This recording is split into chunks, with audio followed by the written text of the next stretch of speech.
Tally users టాలీలో మనం delete చేసిన voucher నెంబర్ని మళ్ళీ రీయూజ్ ఎలా చేసుకోవాలో నేను ఈ వీడియోలో మీకు చూపిస్తాను. ఫస్ట్ ఆఫ్ ఆల్ ఇక్కడ గో టు పైన క్లిక్ చేస్తున్నాను. క్లిక్ చేసిన తర్వాత ఇక్కడ క్రియేట్ ఓచర్ ఉంది కదా, దానిపైన క్లిక్ చేస్తాం.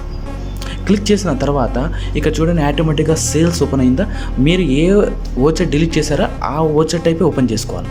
చేసిన తర్వాత ఇక్కడ కింద డౌన్ సైడ్ మీకు right side show more details ఉందో దానిపైన క్లిక్ చేయండి. క్లిక్ చేస్తాను ఇక్కడ చూడండి డౌన్ సైడ్ మీకు ఓచర్ నెంబర్ ఉందా దానిపైన క్లిక్ చేయండి. క్లిక్ చేస్తాను ఇక్కడ పాపప్ బాక్స్ ఓపెన్ అయ్యి చూడండి. ఇక్కడ మీరు గమనిస్తే ఇక్కడ షో అన్యూజ్డ్ ఓచర్ నెంబర్ ఉందా దానిపైన క్లిక్ చేయండి. క్లిక్ చేస్తాను మీరు డిలీట్ చేసిన ఓచర్ నెంబర్స్ అన్నీ ఇక్కడ హైలైట్ అవుతున్నాయా. మీరు ఏ ఓచర్ నెంబర్ని మళ్ళీ రీయూజ్ చేసుకోవాలనుకుంటున్నారో ఆ ఓచర్ నెంబర్ని సెలెక్ట్ చేసి ఎంటర్ కొట్టండి. ఎంటర్ కొడతానే మీకు ఏ మ్యాటర్ మీరు డిలీట్ చేస్తారో ఆ మ్యాటర్ మళ్ళీ మీరు దాంట్లోనే ఫిలప్ చేసి సేవ్ చేసేయండి. ఆ ఓచర్ నెంబర్ మళ్ళీ మీకు వచ్చేస్తుంది. ఓకేనా. ఇక్కడ చూడండి నేను టైప్ చేసేస్తున్నా. ఇక్కడ టైప్ చేసిన తర్వాత ఇక్కడ చూడండి టైప్ చేసిన తర్వాత సేవ్ చేస్తాను. మీ ఆటోమేటిక్గా ఆ ఓచర్ నెంబర్ వచ్చేసిందా.